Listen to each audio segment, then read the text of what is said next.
100-র মধ্যে 99% মানুষ যদি ছেলেকে কোরবানি করার জন্য হুকুম এসে যায়, দড়ি ছেড়ে পালাবে, এই ধর্ম ছেড়ে পালাবে, থাকতে পারবে না, লাস্টিং করতে পারবে না, এত বড় হুকুম কেউ পালন করতে পারবে না।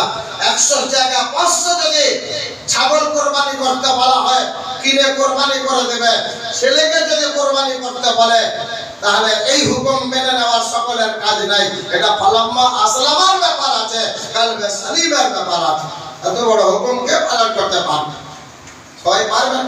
ইব্রাহিম আলাইহিস সালাম পেরেছেন, ইব্রাহিম আলাইহিস সালাম তিনি পেরেছেন, ইসমাইল আলাইহিস সালাম তিনিও পেরেছেন। দুজনেরই দিল কালবে সালিম ছিল, দুজনেরই দিল কালবে সালিম ছিল। आज हम लोग को भी दिल कल्ब सलीम बनाने के लिए मसलब इब्राहिम में इब्राहिम अलैहिस्सलाम का ये दुआ जरूर पढ़ेंगे।